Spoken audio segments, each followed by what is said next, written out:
ज्या गोष्टींसाठी किंवा ज्या कारणांसाठी आपण लिहितो त्यातली खूपच गोष्टी त्यातल्या अपुऱ्या राहिलेल्या आहेत असं आता वाटतं, असं वाटतं.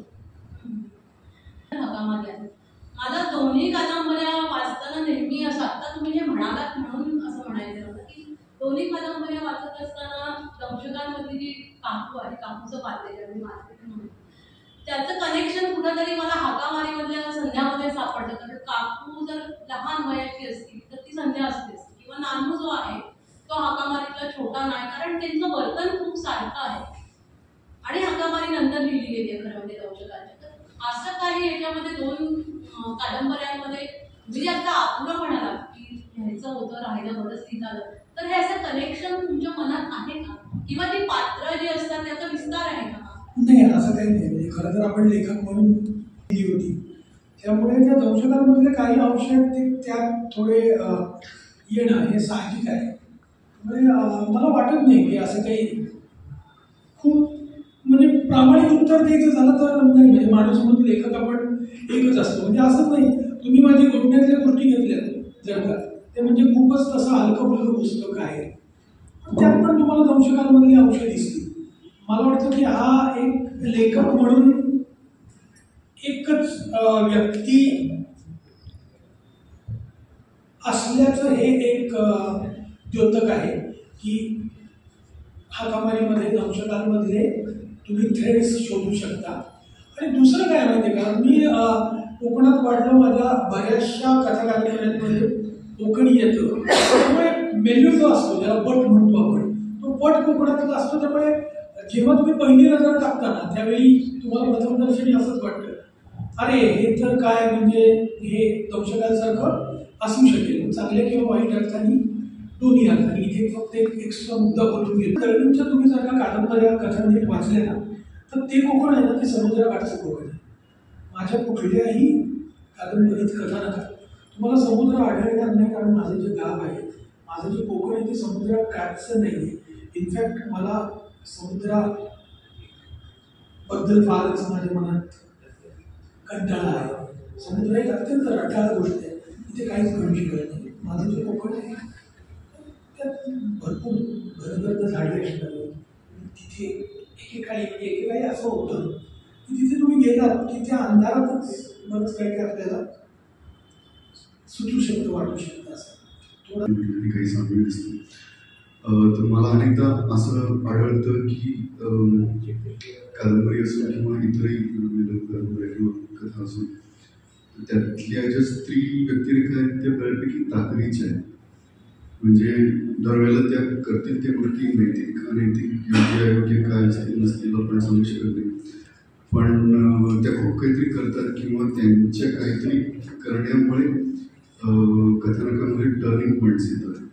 म्हणजे अर्थात दंशकातले आपण आईच्या बद्दल म्हणू शकतो, पत्नीच्या बद्दलही म्हणू शकतो आणि काकीच्या बद्दल अर्थात म्हणू शकतो. पण म्हणजे इव्हन आजी आहे ती तशी बऱ्यापैकी काहीतरी करते त्याच्यामध्ये की ज्यामुळे खूप काही घडतं. नाही दुसरी संध्या नाही, तर मी ते सगळ्याच ज्यांनी वाचलं असेल त्यांना म्हणजे स्पॉइलर न वाचलं नसेल त्यांना स्पॉइलर न देता की आई आणि मुली या सगळ्यांच्यामध्ये काहीतरी असं आहे की ज्याच्यात ज्यामुळे काहीतरी त्या कथेत घडतं. तर अशा स्त्री व्यक्तिरेखा करण्यामागे काही प्रयोजन किंवा डिझाईन किंवा काही तुमच्या मनात?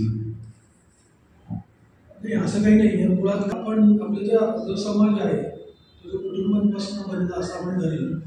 कुटुंब किंवा घर आहे ना, त्यात फक्त दोनच लिंग असतात, स्त्री आणि पुरुष. इथे जे जमलेले आहेत ते अर्ध्या स्त्री आहेत अर्ध्या पुरुष.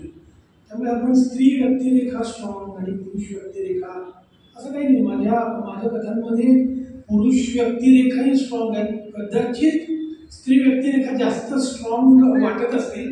मी आधी म्हटलेलं आहे, मी त्या माझ्या आयुष्यात प्रत्येक नात्यात आई असो, बहीण असो, बायको असो, मैत्रीण असो, प्रत्येक नात्यात ज्या स्त्रिया आल्या त्या अशाच होत्या. त्या सगळं तुम्ही जे म्हटलं टर्निंग पॉईंट, सगळ्या गोष्टींना टर्न करणाऱ्याच होत्या. त्यामुळे जे मी बघत गेलो तेच मी लिहित गेलो. म्हणजे असं विशेषतः असं म्हणणं म्हणजे मी ह्या आधी म्हणायचो असं की नाही मला खूप छान तेजस्वी स्त्रिया भेटल्या मी बघितल्या. म्हणजे खरंच आहे, म्हणजे नाही असं नाही आहे. पण आत्ता जेव्हा मी विचार करतो म्हणजे वर्षभरापूर्वी जर का मी हे असं उत्तर दिलं असेल तर आत्ता मी विचार करतो ते मला वाटतं की असं काही नाही आहे. म्हणजे स्त्रियाही तेवढ्याच आपल्याकडे पॉवरफुल असतात. आपण इथे जरी बघितलं तरी किती पॉवरफुल स्त्री आहे की एवढ्या या 25 जणांमध्ये आपल्याला दिसत आहेत ते आपण बघितलं तरी कळेल. मी काहीच विशेष केलेलं नाही. मग इतरांनी ते केलेलं नाही आहे का तर त्याबद्दल मला नाही बोलता येणार. पण स्त्रिया इक्वली तशाच असतात. म्हणजे त्या एवढं ठळक का करतो आपण की स्त्री कॅरेक्टर्स खूप छान किंवा त्या कथानकाला एक टर्निंग पॉईंट देणाऱ्या असं नाही. म्हणजे मला वाटतं की 50-50% रेशो आहे ना मेन फिमेल अत्यंत ढोबळकडे सांगायचं झालं तर मला वाटतं की ते तसंच आहे. माझ्या साहित्यात ते जर जास्त दिसत असेल तर काही मला कल्पना नाही. पण एक ऑनेस्ट उत्तर की स्त्रिया तशाच असतात की जिथं म्हणजे आपण नायक म्हटल्यानंतर तो काहीतरी देवदत्त किंवा काहीतरी विशेष त्याच्याकडे क्षमता आहे किंवा तो विशिष्ट वेळी काही विशिष्ट कृती करतो की जी महत्त्वाची ठरते आणि त्यामुळे तर बऱ्याचदा असं दिसतं की अनेकदा तो म्हणजे जो प्रोटॅगनिस्ट आहे तो कृती करत नाही. त्याने पुढे जाऊन काहीतरी करणं अपेक्षित असतं आणि त्याच्या उलट जिथे तो कृती करतो तिथे तो अडकतो किंवा काहीतरी गोंधळात सापडतो. तर ह्याच्याबद्दलही मला थोडंसं कुतूहल आहे. अचानक सोडून जाते आणि तो एक पत्ता घेऊन जाते ह्यानी ते सगळं हलतो आणि मग वडील म्हणतात की आता तुला काळजोगरी बनायचं आणि वडील त्याच्या कपाळावरती म्हणतात. म्हणजे ह्याच्यामुळे तो एक प्रकारे पॅसिव्ह आहे. म्हणजे पुढे जाऊन काहीतरी बोलतो पण त्या सगळ्या भागामध्ये तो जे घडतंय ते घडू देतोय आणि तो बघतोय. म्हणजे तो बघतोय आणि तो आपल्याला सांगतोय पण तो करत फारसं काही नाही. किंवा इव्हन हाकामारीमधला पण जो नायक आहे जेव्हा हाक मारते संध्या त्याला खूप वेळ तेव्हा नायक काही करत नाही. संध्या खूप ॲग्रेसिव्ह असते सगळ्यांनी पुढाकाराने सहज पुढे जाते.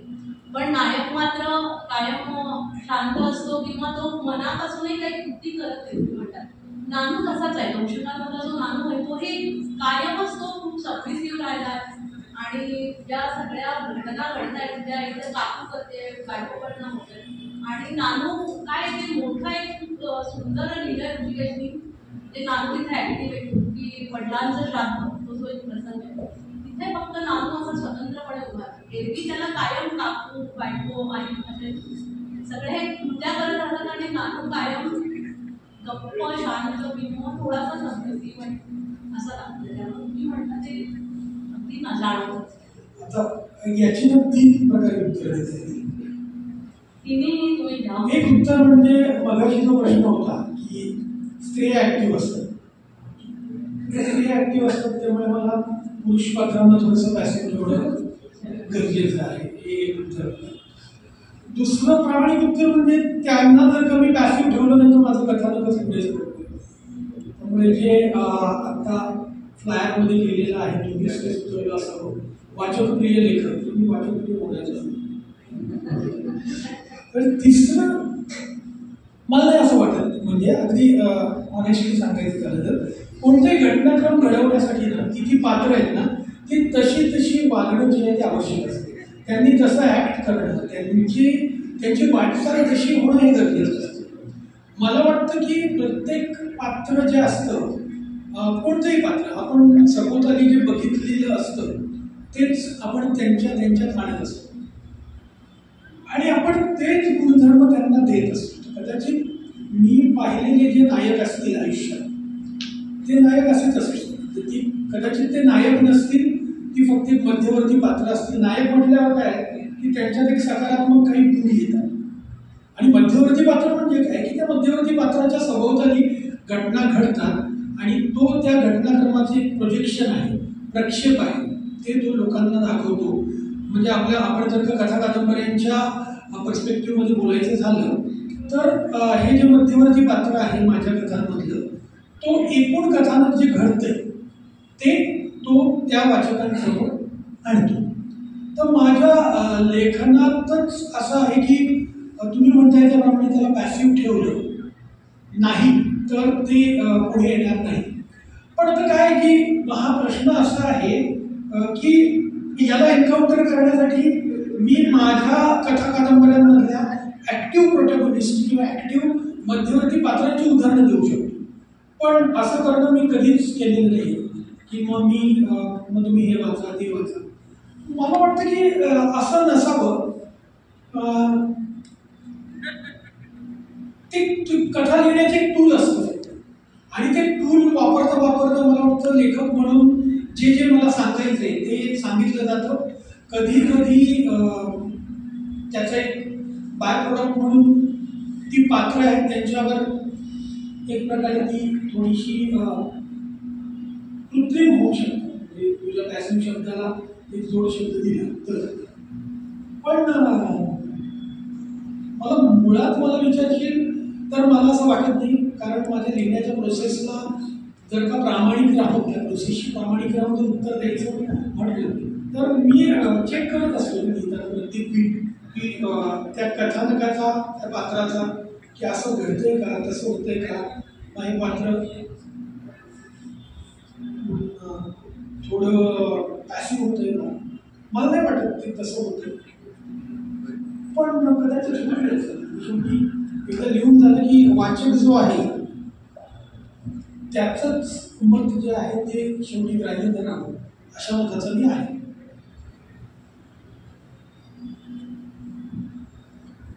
इथं मी थोडा ट्रॅक बदलून एक पूर्ण वेगळ्या प्रकारचा प्रश्न विचारतो. शोधलेला माणूस असेल किंवा आताचं कानविंद्र घालवले असेल किंवा टोरिंग टॉकीज असेल तंत्र सिनेमा असेल किंवा म्हणजे केवळ शोले किंवा शान किंवा सलमान बच्चन किंवा मी ज्याला आपण पहिल्या फळीतले सिनेमे ते सोडून दुसऱ्या तिसऱ्या चौथ्या फळीतल्या सिनेमांचेही त्याच्यात उल्लेख किंवा संदर्भ येतात आणि ते बघणाऱ्या प्रेक्षकांचेही संदर्भ येतात. म्हणजे की सिनेमा चालू आहे लोक बघतायत आणि त्यांच्यावर काहीतरी गरवड होत आहे अशा पद्धतीचं. तर तुमचं आणि सिनेमाचं नक्की नातं काय आहे ते कसं इव्हॉल्व्ह झालं त्याला पुस्तकात तुम्ही आणता की ते काहीतरी वेगळं आहे आणि थोडं पुढे जाऊन ते जर बदल केलं असेल नातं तर मग असं काही आहे का सिनेमाबद्दलचं की जे तुम्हाला लिखाणात आणायचं आहे किंवा आणायचं होतं पण ते अजून जमलेलं नाही. आणायला आवडेल पण ते कथानकात कुठे कसं घालायचं त्याचं अजून. हो म्हणजे सिनेमा म्हणजे माझी जी प्रत्येकाला नॉस्टॅल्जिया असतो ना आपल्याला. माझा नॉस्टॅल्जिया हा बहुतेक सिनेमाचाच आहे. कारण आमच्याकडे एखाद्याचं बालपण असतं ना ते आपल्या बालपणाचा मुख्य काळ जो असतो ना तो नॉर्मली आपण जे आपल्या शाळेची जी वर्ष असतात लहान मुलाचं जे कोणत्याही शालेय वयीन मुलाचं जे एक आयुष्य असतं ते त्याचे जो 24 तासाचा दिवस असतो त्यातले 7-8 तास तर त्याचे शाळेत जात असतात. त्याच्या सगळे आठवणी आहेत त्या शाळेच्या असतात त्या अभ्यासाच्या असतात त्या काळात जी वाढ होते त्या वाढीची असतात. मला वाटतं मी ज्या काळात जन्माला आलो ज्या वातावरणात जन्माला आलो ज्या कुटुंबात जन्माला आलो ज्या समाजात जन्माला आलो त्यावेळी सिनेमा हा जो इलिमेंट आहे ना तो त्या हवेत होता. म्हणजे सकाळी जाग यायची ना तेव्हा काहीतरी विविध भारतीवर पुढे ते गाणं चालू असायचं. सकाळी वर्तमानपत्र उघडलं की पहिलं पान उघडल्यावर सगळी सिनेमाची जी थंबनेल्सच्या आकाराची सगळी त्या जाहिराती असायच्या. शनिवार रविवार 6 वाजता 7 वाजता 5 वाजता मराठी हिंदी सिनेमे असायचे आणि बाहेर गेलं की रेडिओवर सिनेमांची गाणी चालू असायची. मी साधारण 3री-4थीत असेल तेव्हा नुकताच टेप रेकॉर्डर आला होता तो आधी आला असेल. पण जिकडे तिकडे नव्या सिनेमांच्या कॅसेट्सवर गाणी लागलेली असायची आणि तेव्हा ठिकठिकाणी ना लोक सिनेमाबद्दलच बोलायचे. सिनेमा क्रिकेट किंवा राजकारण. तर राजकारणाबद्दल समजून त्यात रस निर्माण व्हावा इतका काही मला राजकारणात तेव्हा मी वयाने मोठा नव्हतो पण सिनेमा मात्र आगळच होता. म्हणजे जिथे बघावं तिथे सिनेमा असायचा आणि सरसकट सगळीच मुलं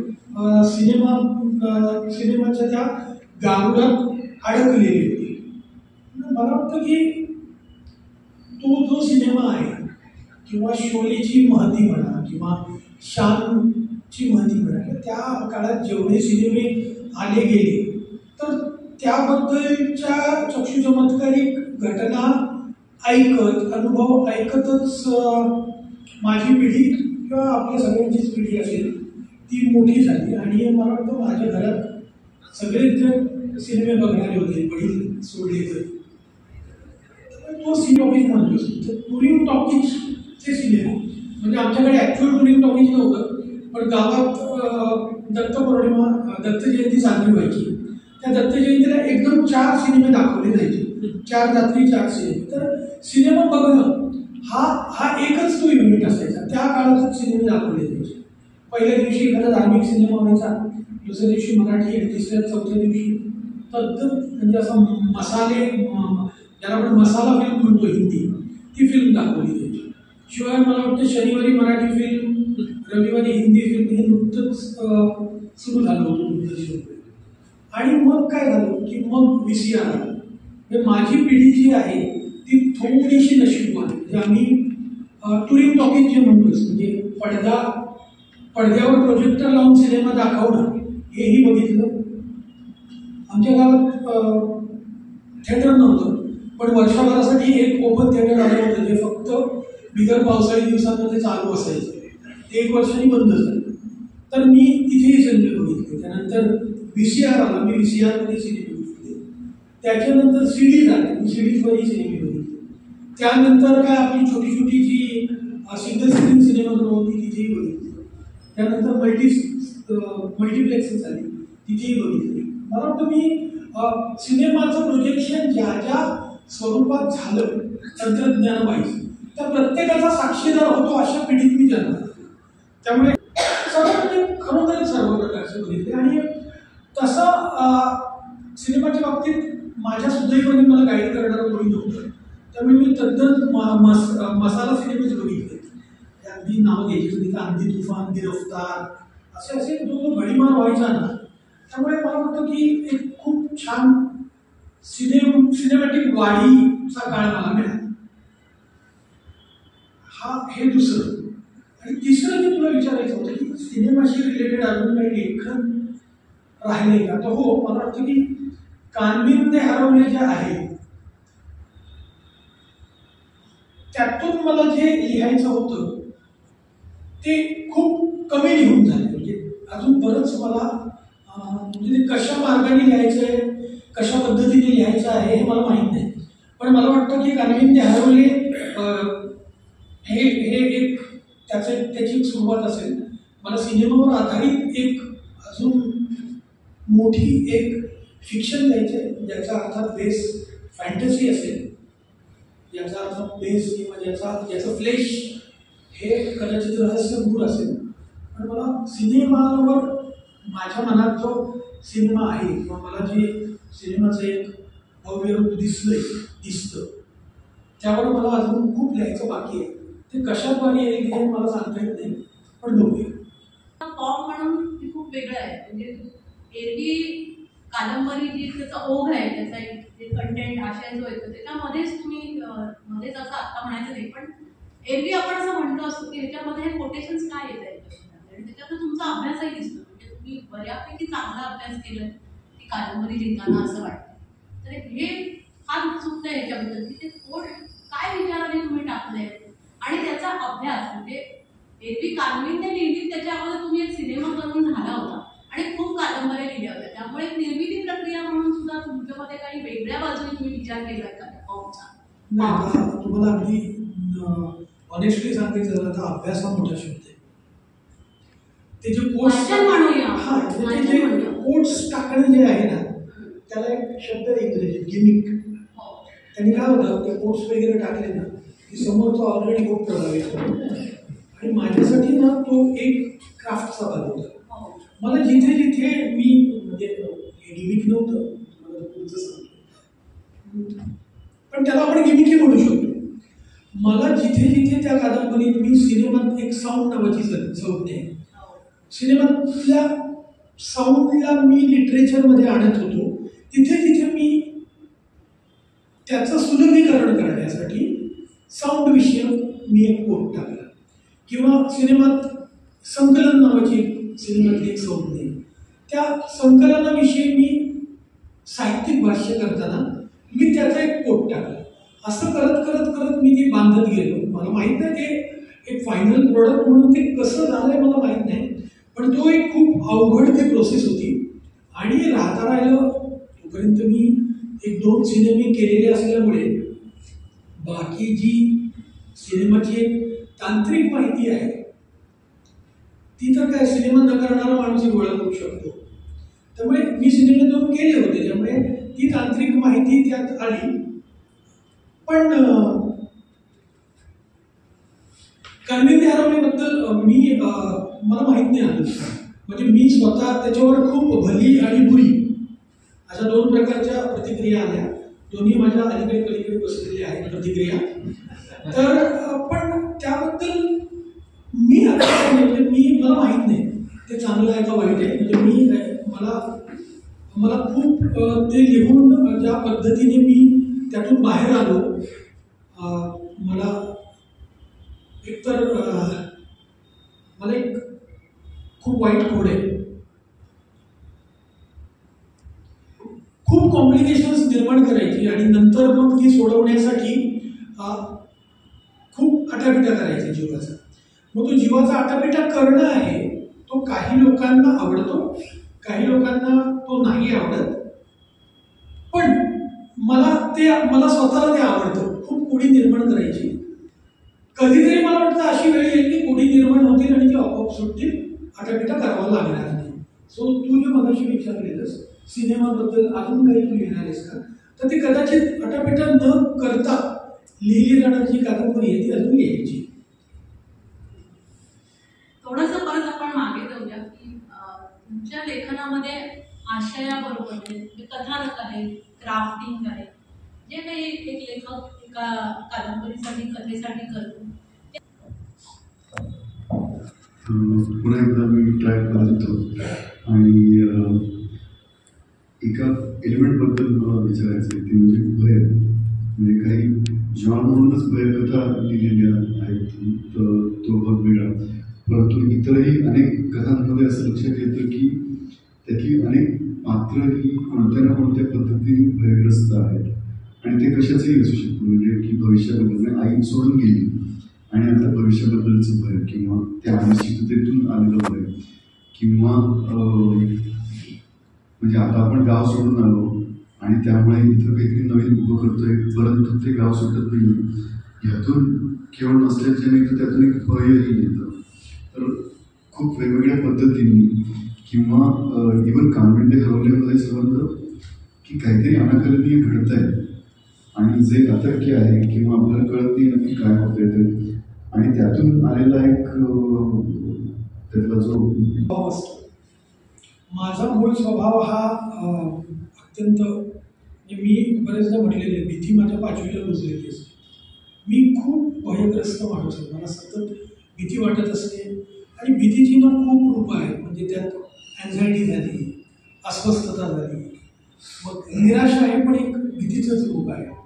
म्हणजे मगाशी आपण इथे जमलो होतो तेव्हा फक्त 5-7 लोक होती. आपण मजेत म्हटलं अरे आता आपण कोंडाळे करूनच बोलतो, पण हे एक मजेत म्हणणं वेगळं. माझे पाय तेव्हा लटपटू लागले होते. अरे 4 लोकांसमोर काय बोलणार. तर प्रत्येकाची जी एक एक्सप्रेशन असते ना, एक फिजिकल एक्सप्रेशन, ती प्रत्येकाची वेगळी असते. माझ्या आतमध्ये खूप भीती साचलेली आहे.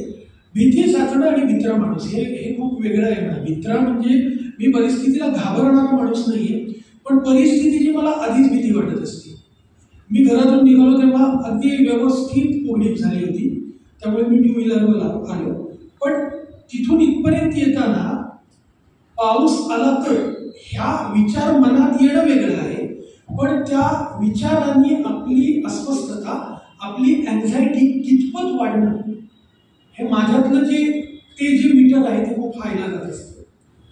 त्यामुळे मी सतत एक भयग्रस्त माणूस आहे आणि ते मला वाटतं त्या भयाचं कॅथार्सिस करणं किंवा माझे एक मित्र आहेत आपले त्यांनी मला म्हटलेलं की तू भयाची पोर्नोग्राफी करतोस.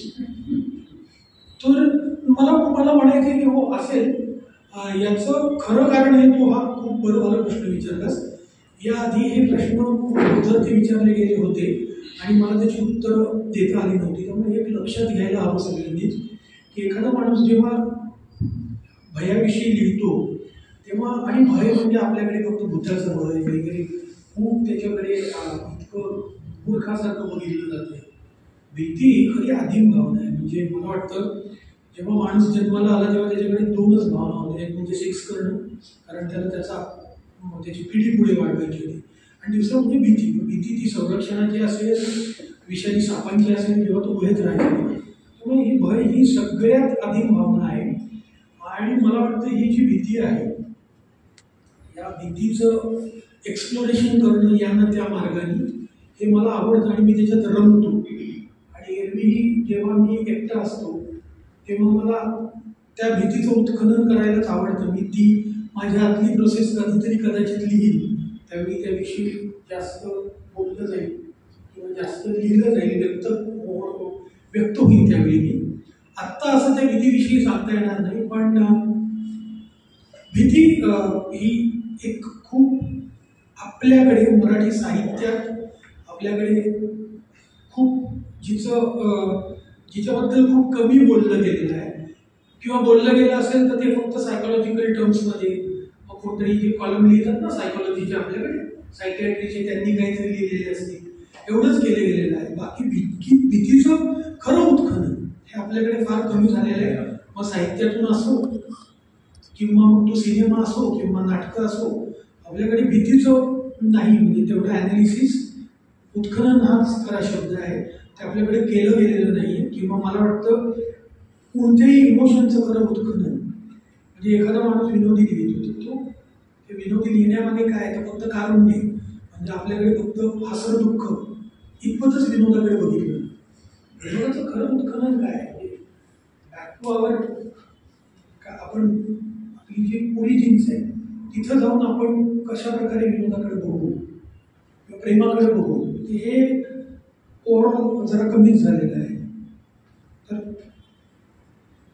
एवढंच म्हणजे जर अत्यंत ढोबळ शब्दांमध्ये मांडायचं झालं तर ते हे असंच आहे. कारण त्याच्यात खूपशा गोष्टी की कोण कोणाला मॅनिप्युलेट करते आणि ते कसं आणि त्याच्यातलं पॉलिटिक्स आणि त्याच्यातली सायकोलॉजी असा एक थोडासा फील त्याच्यात येत जातो.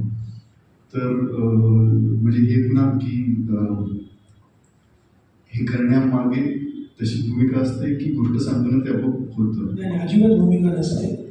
ते गोष्ट सांगताना एक पहिली ओळ जी सुचत जाते त्यानंतर दुसरी ओळ सुचत जाते आणि त्यामुळे ते सगळं जे काय आपली वाट जशी झालेली असते आपण जे वाचलेलं असतं आपण ज्या पद्धतीने एक ना व्यक्त कसं व्हायचं नाही आपल्याला आतून माहीत असते लेखक म्हणून प्रत्येक लेखकाला किंवा ते कितपत तुम्हाला माहिती आहे की तुम्हाला लेखक म्हणून कसं व्यक्त व्हायचं. व्यक्त म्हणजे मी आत्ता बोलतोय ते व्यक्त होणं नाही. तुमच्या लिखाणातून तुम्हाला कसं व्यक्त व्हायचं तुम्हाला तुमचा प्रत्येक शब्द कसा पॉईंट करायचा तुम्हाला तुमचं प्रत्येक वाक्य कसं पॉईंट करायचं यावर मला वाटतं त्या प्रत्येक लेखकाची एकूणची किंवा गुणवत्ता ठरत असते. तर मला वाटतं की ते आपोआपच येतं. एक साधी घटना होती मी एक प्रिंटिंग प्रेस बघितली होती. त्या प्रिंटिंग प्रेसमध्ये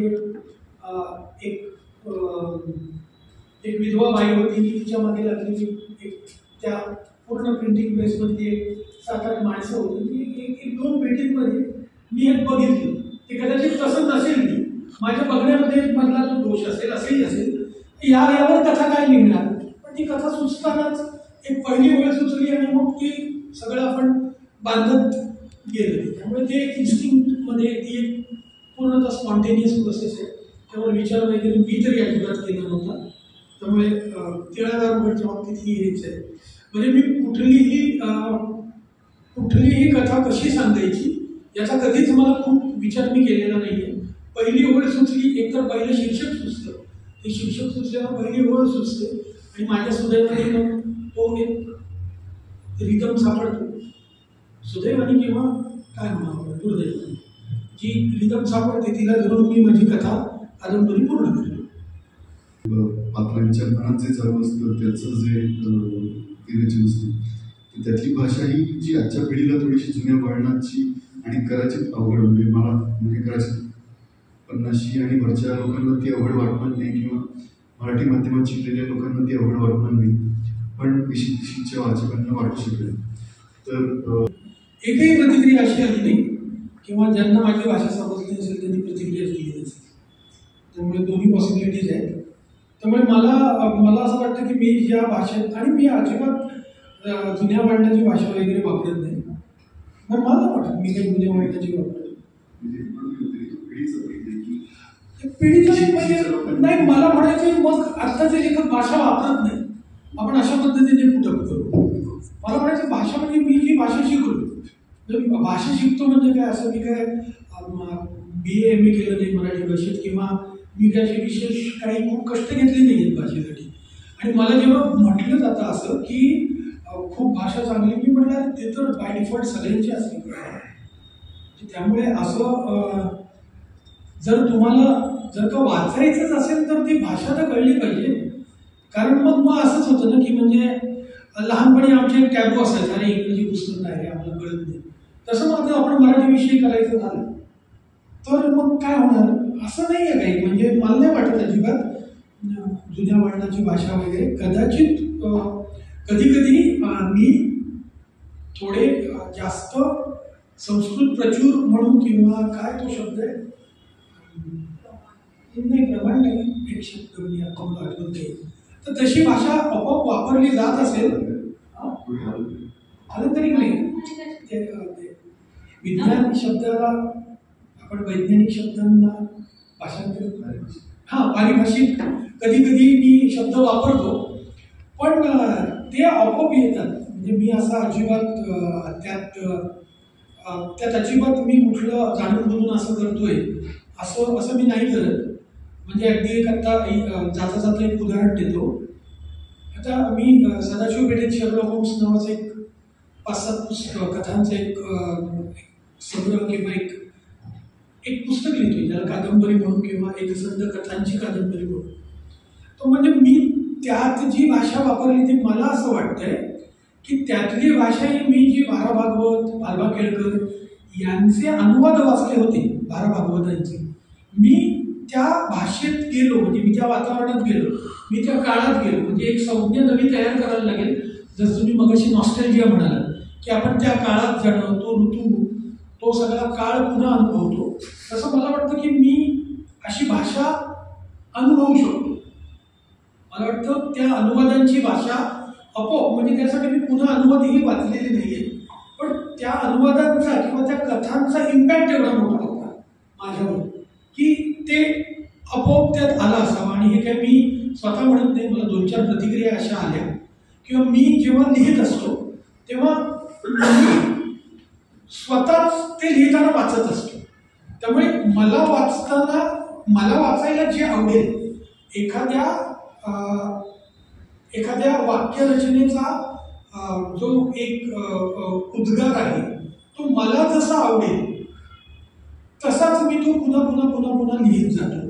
त्यामुळे मला वाटतं भाषा जी आहे ती भाषेसाठी काही विशेष केलं नाही जात. आणि मला ती अजिबात असं वाटत नाही की, मला स्वतःला वाटत नाही या पूर्ण आपल्या कन्व्हर्सेशनमध्ये एकच गोष्टीविषयी मी जर का ठामपणे जर उत्तर द्यायचं झालं, इतर बाबतीत मी ठाम आहे, पण जेव्हा प्रश्न तुमच्या लेखनाच्या गुणवत्तेबद्दल असतात किंवा तुमच्या क्वालिटीजबद्दल असतात ना, त्यावेळी आपण ठामपणे बोलू नये.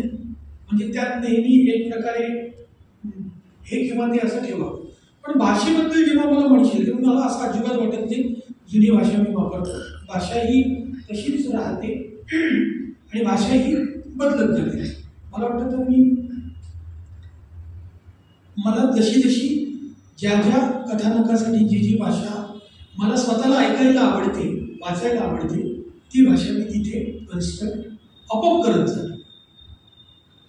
मला वाटतं मी पण आता शेवटचाच हा मुद्दा, पण या वाचनाबरोबर मला माहिती आहे की तुम्ही चांगले संपादक पण आहात, तुम्ही काही समीक्षा लेख पण लिहिले.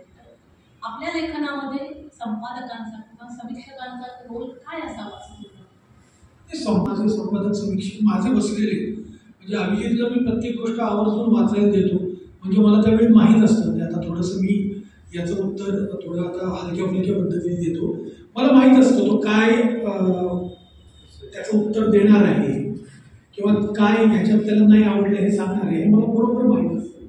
पण निंदकाचा गण असावा शेजारी, जसं मी एक समीक्षक आणि संपादकांना निंदक मानतो. काय होतं कधी कधी ना आपल्या लक्षात नसतात. आपण लिहिताना ना लेखक काय असतं म्हणजे लेखक एक असं घर बांधत असतो की जो बाहेरनं नसतो बांधत, तो स्वतःभोवती बांधत असतो. त्यामुळे त्या घरात तो अडकतो, त्याला त्या घरात बाहेरून येऊन बघता येत नाही. तर अशा वेळी बाहेरून येऊन बघणारा एक वाचक हे संपादक समीक्षक ही खूप जेनेरिक नाव आहे. मला वाटतं त्या कथानकाकडे नीट बघणारा एक वाचक आपल्याला हवा असतो, ज्याला आपण संपादक म्हणतो. माझ्यासाठी जर मी तो संपादक नसेल कोणत्याही बाबतीत तर मी लिहूच शकत नाही. मी एकतर सेल्फ डाऊटने भरलेला माणूस आहे. मी काही लिहिलेलं असलं तरी अरे हे चांगलं झालंय काय वाटेल याला, हे माझ्यात खूप सेल्फ डाऊट असतो. एक ॲडिशनल मुद्दा सेल्फ डाऊट आणि प्रचंड सेल्फ कॉन्फिडन्स, म्हणजे इतका की मी त्याच्यात नावून पूर्ण अकंठ बुडालेला असतो. हे दोन्ही माझ्यात ॲट ए टाईम असतात. तर संपादकाचा आणि समीक्षकाचा रोल माझ्यासाठी आहे महत्त्वाचा. सेना पेंडसे, जी.एम. कुलकर्णी, जयवंत दळवी, शरदचंद्र वासुदेव चिरमुले, बालचंद्र नेमाडे खूप आहेत. इंग्रजीतलेही खूप आहेत, मराठीतले खूप आहेत. हिंदी मी फार नाही वाचले, पण हिंदीतलेही काही आहेत. पण मला वाटतं मी ज्यांचं वाचलंय ना ते सगळेच आवडते लेखक आहेत. म्हणजे कुठलाच लेखक कायमस्वरूपी आवडता नाही. आणि कदाचित असे काही लेखक असतील की ज्यांचं मी वाचून विसरून गेलो असेल, मग कधीतरी आठवतं अरे हे काय मस्त होतं.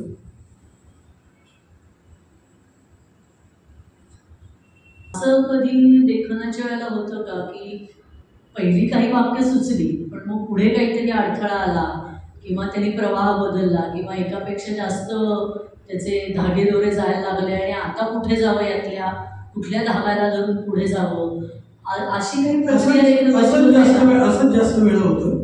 म्हणजे 100 मध्ये 99 वेळा असं होतं. आणि एकदा ज्यावेळी लिहायला जमतं त्यावेळी ते पुस्तक प्रकाशित होतं. खरं सांगायचं म्हणजे माझ्या खूप अपुऱ्या कथा लिहून अशा पडलेल्या आहेत. काही 15 पानं झाले, काही 2 पॅरेग्राफ झाले, खूप आहे असं. चिंतनात्मक लिहित असतात, चिंतनात्मक म्हण किंवा काय रसग्रहणात्मक म्हण, तेव्हा मुळात ना तुला एक विद्वज्जड आव आणायला लागतो. हा आव एकतर त्या पारिभाषिक शब्दांमधनं आणता येतो, हे पहिलं होतं. आणि अगदी खरं उत्तर सांगायचं ना तर ते असतं. म्हणजे एक ना प्रत्येकाची म्हणजे एक लेखक, एक संपादक जेव्हा संपादकीय लिहितो ना तेव्हा त्याच्या भाषेची किंवा त्याची एकूण घटनांकडे बघण्याचं एक तारतम्य वेगळं असतं. आणि त्याचवेळी जेव्हा तो एक लेख लिहिल तेव्हा ते वेगळं असतं. तर मला वाटतं की मी इतर जे काही फिक्शन सोडून जे नॉन फिक्शन लिहिलेलं आहे त्याबद्दल जर का तू बोलत असशील तर त्यावेळी ना ते विषय तसे असतात आणि ते सांगण्यासाठीच आपण जे ग्राउंड निवडलेलं असतं ना ते ग्राउंड वेगळं असतं. त्यामुळे ते त्या भाषेत लिहिणं हेच त्या विषयाची गरज असते. किंवा तो काय म्हणजे तुला कळलं मला म्हणायचं. त्यामुळे ते तसे पारिभाषिक शब्द त्यातून येत असतील. त्यात भाषिक शब्द मांडणं म्हणजे मला व्यक्त होताना पारिभाषिक शब्दांमध्येच व्यक्त होणं मला सोयीस्कर वाटलं किंवा सोपं गेलं. आता मी आणि माझी मुलगी ह्या तरावर जर का कोणी लिहायला सांगितलं तर काय पारिभाषिक शब्द वापरणार, ते सोप्या भाषेत आपल्याला तेच ना आपण प्रत्येकाशी आपण त्या भाषेत बोलतो ना. सो तसंच आहे लेखन, हे तसंच असतं. आपल्याला जे म्हटलं जातं म्हणजे जे सांगितलं जातं, जे व्यक्त व्हायचं त्याच आपण टेम्पलेटमध्ये व्यक्त होत असतो. उपलब्धिक आणि खूप एक सगळं सार्कॅस्टिकली बघणारा, सगळं एक खूप हलकेपणाने बघणारा माणूस पण आहे. मला ओळखणाऱ्या बऱ्याच जणांना माहिती आहे. त्यामुळे तो एक हलका फुलका म्हण किंवा ज्याला आपण विनोदी नावाचा ढोबळ शब्द वापरतो तो म्हण, त्यामुळे त्या प्रकारचं लेखन आलंय. आता काही दिवसांनी मी खूप रडकंही लिहिलं, कारण माझ्याकडे नाही सिरियसली सांगतो, रडकं शब्द चुकीच आहे. तर कदाचित मग अजून एक तुम्ही इमोशनल पण आहात का असा प्रश्न आपण ठेवूया. तो भाग तुमच्या लेखनाचा आहेच आहे ना, इमोशनल असणार. म्हणजे हा आता आहेच, 100% आहे. म्हणजे तो प्रत्येक एलिमेंट आणूच शकतो किंवा तो प्रत्येक एलिमेंट येतोच असंही नाही.